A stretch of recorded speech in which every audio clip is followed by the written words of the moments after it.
राजधानी देहरादून में दलित युवती के साथ गैंगरेप मामले में बीजेपी नेता की गिरफ्तारी के बाद मामला गरमाने लगा है।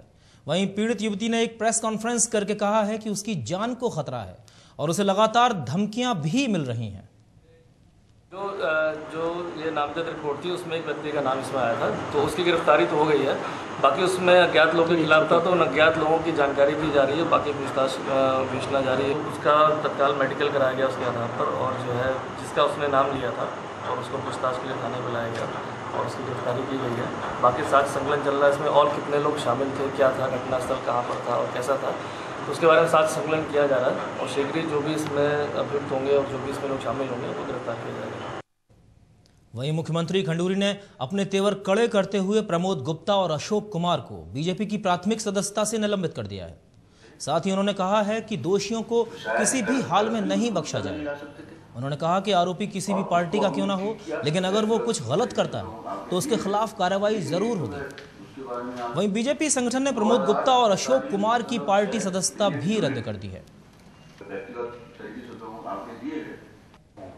न्याय का इंक्वायरी का एक प्रक्रिया है, उस प्रक्रिया के अनुसार वो काम चलेगा, क्योंकि ये बात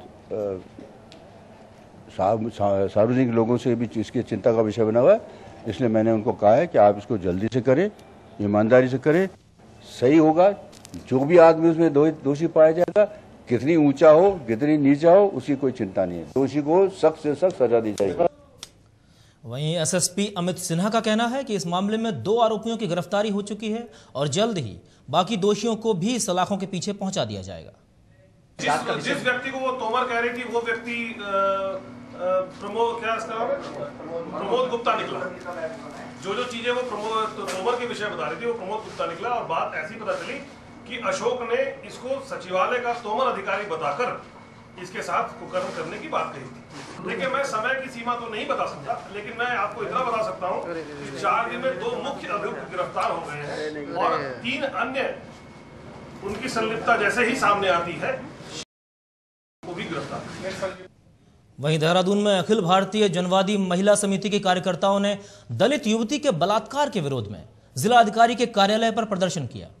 समिति की प्रांतीय महामंत्री इंदु नौटियाल ने कहा कि दलित युवती को नौकरी दिलाने के बहाने सामुदायिक बलात्कार का शिकार बना दिया गया है। इसको लेकर समिति के कार्यकर्ताओं में गुस्सा है और साथ ही उन्होंने पुलिस पर आरोप लगाया है कि पुलिस ने अपराधियों को बचाने की पूरी कोशिश की है।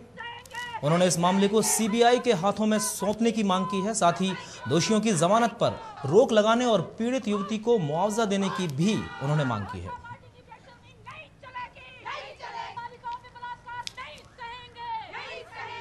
उत्तराखंड के अंदर जो कुछ अधिकारी हैं और कुछ नेता हैं और ये जो माफिया हैं, ये मिलजुल कर इस काम को कर रहे हैं, और हमारी इसमें ये मांग है कि इसमें सीबीआई जांच होनी चाहिए, क्योंकि हर बार एक बवाल उठता है। वहीं देहरादून में आज तड़के हुई गोलीबारी से दहशत का माहौल है। जोगीवाला के वेंडिंग पॉइंट पर हिस्ट्री शीटर जितेंद्र रावत को कुछ अज्ञात हमलावरों ने गोली मार दी, जिसके बाद उसे अस्पताल में भर्ती कराया गया है। पुलिस का कहना है कि यह हमला आपसी रंजिश की वजह से हुआ है। जितेंद्र पर कई आपराधिक मामले दर्ज हैं और उस पर ऐसे हमले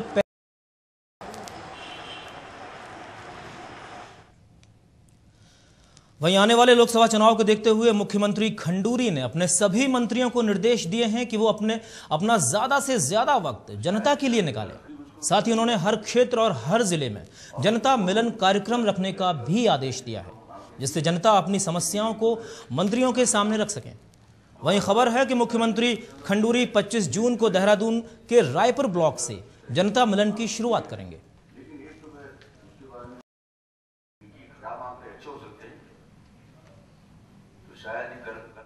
वहीं खबर रामनगर से है कि रामनगर के कौसी बैराज में कल अचानक पानी का बहाव तेज होने से 4 लड़के बह गए थे, जिसके बाद गोताखोरों ने 3 लड़कों के शव बरामद कर लिए और एक की तलाश जारी है। दरअसल कल रामनगर के कौसी बैराज में अचानक पानी का बहाव तेज होने से पानी में मौज मस्ती कर रहे 4 लड़के बह गए थे और सिंचाई विभाग की इस लापरवाही के चलते प्रशासन और सिंचाई विभाग के पैरों तले जमीन खिसक गई थी। इसके बाद आनन फानन में प्रशासन ने गोताखोरों को 4 लड़कों की तलाश में लगा दिया था।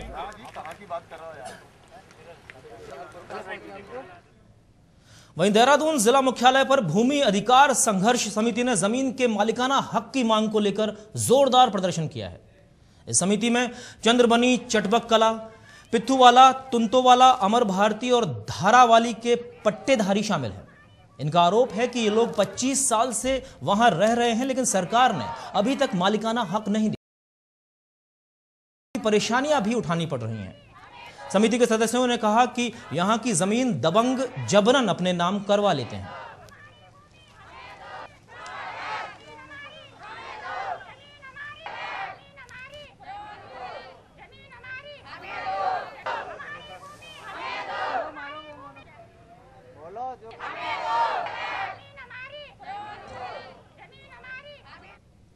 वहीं नैनीताल के सांसद केसी बाबा के सचिव रवि कुमार की अज्ञात हमलावरों ने गोली मारकर हत्या कर दी है। इस घटना से पूरे कुमाऊं में सनसनी फैल गई है। घटना के बाद पुलिस के आला अधिकारी भी आनन फानन में मौके पर पहुंचे और घटना की जांच कर अपराधियों की तलाश में लग गए। पुलिस का कहना है कि हत्या के पीछे की वजह लूटपाट हो सकती है। ये निर्धारित करना मेरे हिसाब से बहुत जल्दबाजी होगी। ये लूट है, मतलब लूट के कारण हत्या हुई है या सिर्फ हत्या के कारण हत्या हुई है। अब इस पे सभी बिंदुओं पे छानबीन चल रही है और उसी के बाद किसी निष्कर्ष पे निश्चित रूप से पहुंचा जा सकेगा। लेकिन प्रथम दृष्टया चूंकि मोटरसाइकिल नहीं है, इसलिए ये संभावना से भी इनकार नहीं किया जा सकता है कि लूट भी हो सकती है। वहीं मुरादाबाद के पास नेशनल हाईवे नंबर 24 पर एक ट्रक दुर्घटनाग्रस्त हो गया है, जिसमें सवार 4 लोगों की मौके पर ही मौत हो गई। ये ट्रक सीमेंट की चादरों से भरा हुआ था, जिसमें कुल 11 लोग सवार थे। घटना की खबर मिलते ही पुलिस और बचाव दल मौके पर पहुंचा। मृतकों और घायलों की पहचान जारी है, जो शाहजहांपुर के रहने वाले थे। घायलों को मुरादाबाद के जिला अस्पताल में भर्ती करा दिया गया है, जहां एक और घायल ने दम तोड़ दिया है।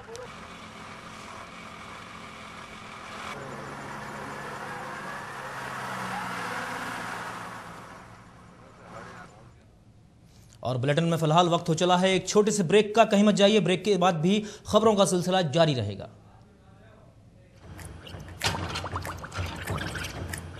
ठीक है।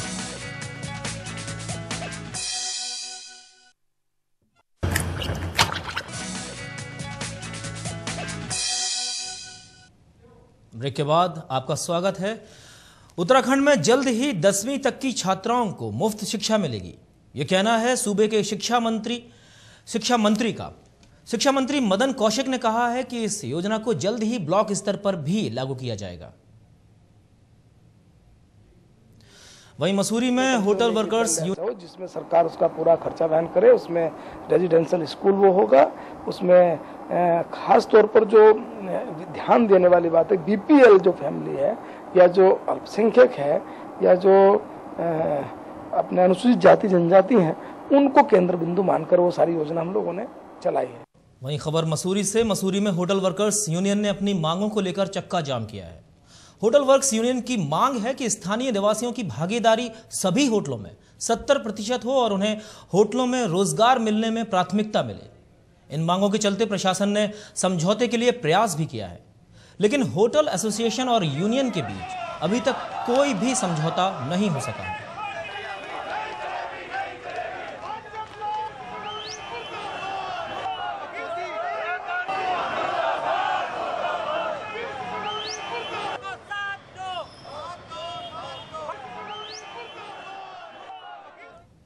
वहीं दिल्ली के कॉन्स्टिट्यूशन क्लब में जनसंघ के संस्थापक श्याम प्रसाद मुखर्जी के पुण्यतिथि पर एक पुस्तक का विमोचन किया गया, जिसमें बीजेपी के कई कार्यकर्ताओं के साथ बीजेपी अध्यक्ष राजनाथ सिंह, वेंकैया नायडू और PM in waiting Lalkrishna Advani भी मौजूद रहे। आडवाणी आए तो थे पुस्तक विमोचन में, लेकिन इस मौके पर वो अमेरिका के साथ न्यूक्लियर डील के मसले पर भी बोले और उन्होंने कहा कि दुनिया के 2 प्रमुख लोकतांत्रिक देशों के बीच दोस्ती के साथ आपसी सामरिक संबंध का होना भी बहुत जरूरी है। एक रिलेशनशिप होना चाहिए, ये बात हमने शुरू की और हमने कहा कि दुनिया के 2 प्रमुख लोकतंत्रीय देश, एक सबसे अधिक सशक्त और दूसरा सबसे बड़ा, इन दोनों का आपस में मित्रता ही होना पर्याप्त नहीं है, but there relation should be strategic relationship.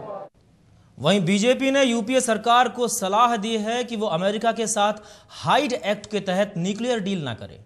BJP के वरिष्ठ नेता लालकृष्ण आडवाणी ने कहा कि जब केंद्र में एनडीए की सरकार आएगी तो वो निश्चित रूप से परमाणु समझौते को लेकर अमेरिका के साथ नए सिरे से सामरिक संबंधों को आगे बढ़ाएगी।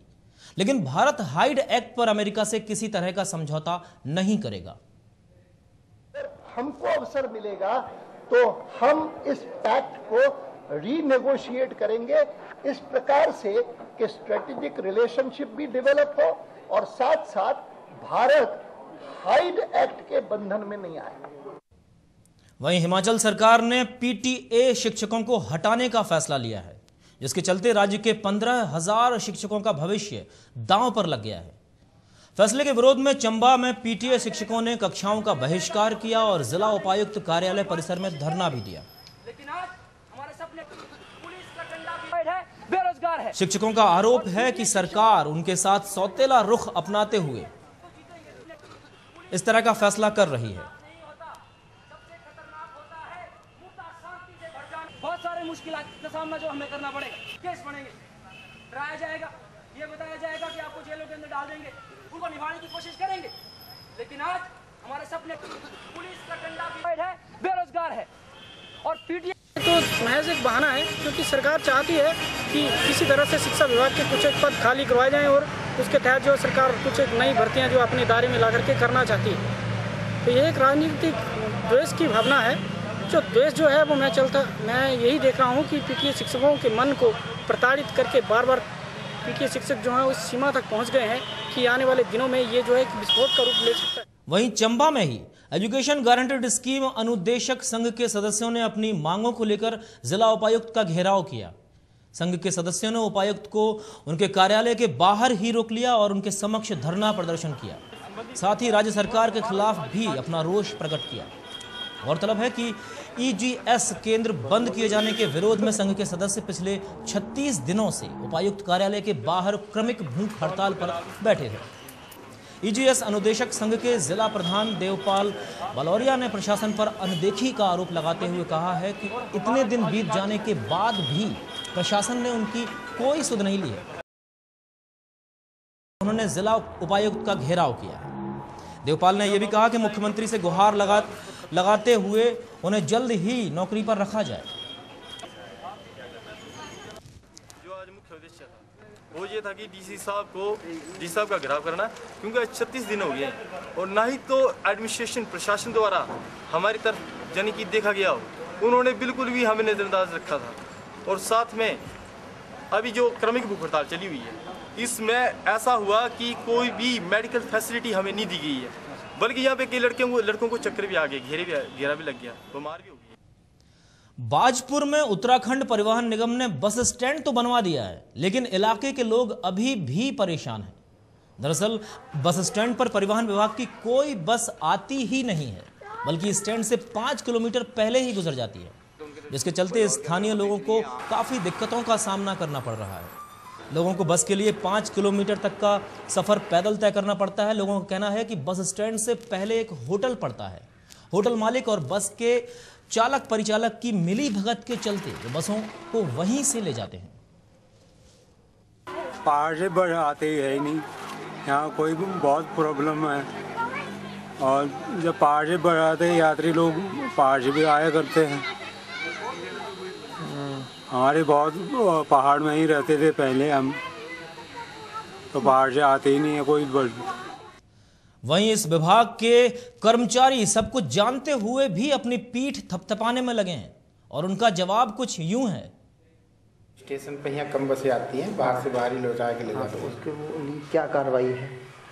उसकी कार्रवाई तो विभागीय कार्रवाई है, कुछ सुनता तो है नहीं। हम तो कई दफ़े दे चुके हैं यहाँ से, इस काशीपुर को भी सूचना लिखित में भी दे चुके, टेलीफोन पे भी दे चुके और देहरादून कंट्रोल रूम को भी दे चुके। प्राइवेट होटल पर ही रुक करके चली जाती हैं। यहाँ पे कम आती हैं बसें। कभी 1-2 दिन सख्ती करेंगे, फिर 1-2 दिन आएंगे, बाकी फिर बात वहीं से वापस जाने लगती है। क्या कारण है? कारण बस ये चालक परिचालक अपनी मनमानी कर रहे हैं। बढ़ती हुई महंगाई का विरोध कर रहे भाजपा सांसद नवजोत सिंह सिद्धू को चंडीगढ़ पुलिस ने आज गिरफ्तार कर लिया। उनके साथ ही पुलिस ने सिद्धू के कुछ समर्थकों को भी गिरफ्तार कर लिया है। सिद्धू के नेतृत्व में निकाली गई रैली जैसे ही राजभवन जाने के लिए चंडीगढ़ के सेक्टर 17 से निकली, पुलिस ने उन्हें आगे बढ़ने से रोक दिया। जब भाजपा कार्यकर्ता इसके बाद भी आगे बढ़ने की कोशिश करने लगे तो पुलिस ने उन पर पानी की बौछारें मारनी शुरू कर दी। पानी की बौछारों की वजह से काफी कार्यकर्ता वहां से हट गए थे, लेकिन सिद्धू और उनके कुछ साथी पुलिस की पानी की बौछारों का सामना करते रहे, जिसके बाद पुलिस ने इन सभी को गिरफ्तार कर लिया। पूरे इलाके में पुलिस ने पहले से ही धारा 144 लगा रखी थी। सिद्धू ने जैसे ही रैली निकालने से पहले किसी से इजाजत भी नहीं ली थी।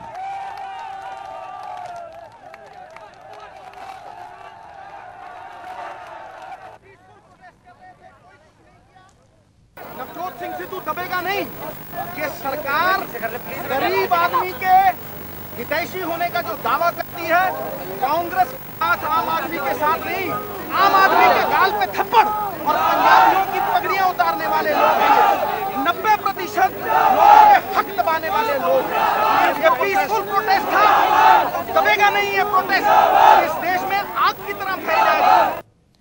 वहीं आसमान छूती महंगाई की मार झेल रहे लोग देश भर में जगह जगह धरना प्रदर्शन कर अपना रोष व्यक्त कर रहे हैं। इसी के चलते अजमेर में जनता युवा मोर्चा ने केंद्र सरकार के विरोध में प्रदर्शन किया और सरकार के खिलाफ जमकर नारेबाजी की। बाद में गुस्साए कार्यकर्ता केंद्र सरकार का पुतला भी फूंकने से नहीं चूके। वहीं पार्टी नेताओं ने यूपीए सरकार को हर मोर्चे पर विफल बताया। उन्होंने कहा कि आम आदमी इस महंगाई से पूरी तरह त्रस्त हो चुका है, लेकिन सरकार है कि हाथ पर हाथ धरे ही बैठी है।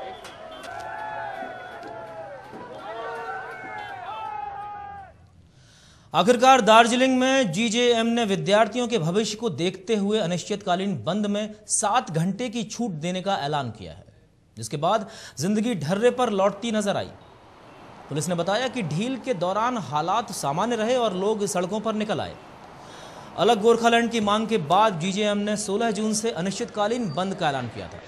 बंद की वजह से छात्र स्कूल भी नहीं जा पा रहे थे, जबकि 25 जून से उनकी गर्मियों की छुट्टियां होने वाली हैं, जिसके बाद मंत्रियों के आग्रह पर जीजेएम ने बंद में ढील की और वहीं केंद्रीय सूचना एवं प्रसारण मंत्री प्रियरंजन दास मुंशी ने कहा है कि गोरखालैंड के मुद्दे पर केंद्र सरकार सीधी दखलंदाजी के पक्ष में नहीं है, लेकिन पश्चिम बंगाल में एकता को बनाए रखने के लिए केंद्र राज्य सरकार